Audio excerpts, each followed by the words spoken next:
जातिवाद, जाति वर्णन ये भगवान ने फैलाया है, ऐसा पूरे देश के पब्लिक का मानना है।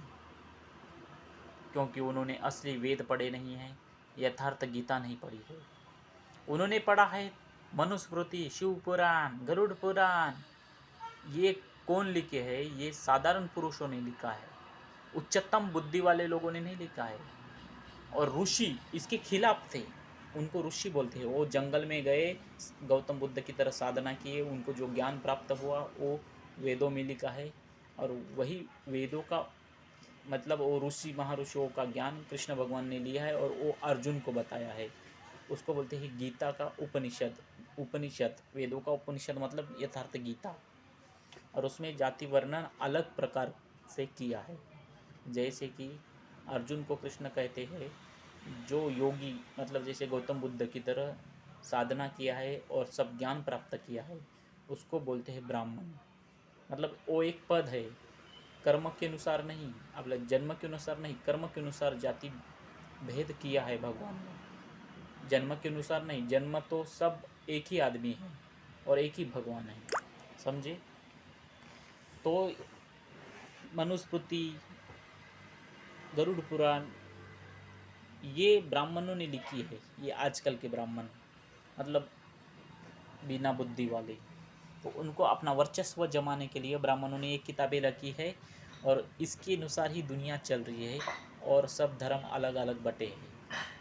लेकिन यथार्थ गीता में जाति वर्णन अलग प्रकार से किया है। अर्जुन को कृष्ण भगवान बोलते हैं कि जो ज्ञान प्राप्त किया है उसको ब्राह्मण बोलने का, और जो ज्ञान प्राप्त में जा रहा है अभी उस ले रहा है साधना, उसको क्षुद्र बोलने का।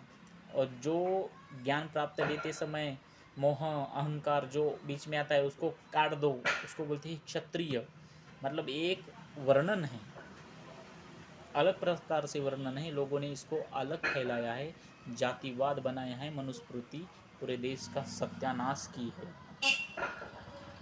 पूरे भारतवर्ष का सत्यानाश मनुस्मृति ने किया है, भगवत गीता ने नहीं। कृष्ण भगवान ने नहीं जातिवाद फैलाया है, उन्होंने अलग कहा है तुम जाके यथार्थ गीता पूरी पढ़ो। अगर कृष्ण भगवान ने जातिवाद फैलाया है तो मैं सबके सामने जो भी तुम मुझे दंड दो वो मैं दंड स्वीकार करूँगा। भगवान के ऊपर नाम नहीं रखना। भगवान ऋषि ये तो मनुस्मृति के खिलाफ थे, उन्होंने तो वेद लिखे हैं, उपनिषद लिखे हैं, उनके नज़र में सब मानव एक है। और ये जो दूसरे लोग हैं मतलब ये 1000 1200 साल, ये मनुस्मृति तो 1000 साल के पहले आई है, 500 साल हो गए हैं। ये ब्राह्मणों ने अपना वर्चस्व जमाने के लिए, अपना पेट भरने के लिए अलग अलग मंदिर की रचना की है। और ऐसा जो बोलता है उसको लोग मार डालते हैं। संत तुकाराम महाराज, संत ज्ञानेश्वर महाराज, इनको लोगों ने कितना सताया है, ये सत्य बताते थे। और तुम लोग बोलते हैं कृष्ण भगवान को, राम को। वो एक योगी थे, जैसे गौतम बुद्ध एक योगी थे, संत थे, योगीश्वर थे। मतलब इसलिए उनको योगेश्वर बोलते हैं। जो अपनी आत्मा को मानते हैं भगवान और अपने को आपको भगवान मानते हैं, वही भगवान रहता है।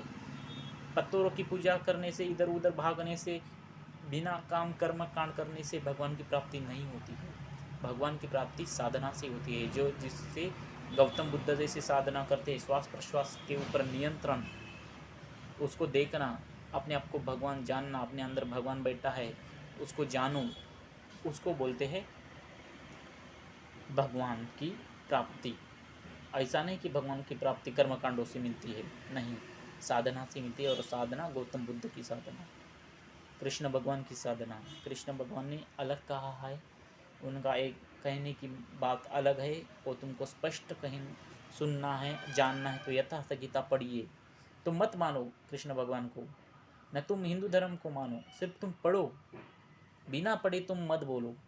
क्योंकि मनुस्मृति ने सत्यानाश किया है, तो मनुस्मृति सब फैल गई है। तुम भगवत गीता फैलाओ, वो जगत कल्याण का किताब है, उसको पूरी जगत में उसको मान सम्मान है, सम्मानित है, वो राष्ट्रीय ग्रंथ है। मतलब मानव के लिए अच्छा ग्रंथ है, वो बुरा नहीं, उसको तुम सुनो। और पढ़ो कि असली ज्ञान ले लो तुम, बाद में बोलना। उसमें कोई जाति वर्णन नहीं है, कोई पूजा पाठ नहीं, कोई कर्म कांड नहीं, उसमें तो सीधी सीधी बात कही है, अपने आत्मा को जानो।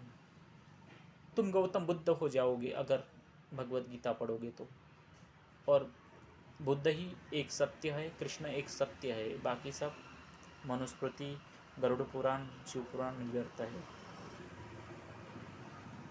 अलग अलग लोग किधर भी कुछ भी बोल रहे हैं, पुष्पा पिक्चर को असली बोल रहे हैं, इसको असली बोल रहे हैं, और असली को नकली बोल रहे हैं, और नकली को फैला रहे हैं।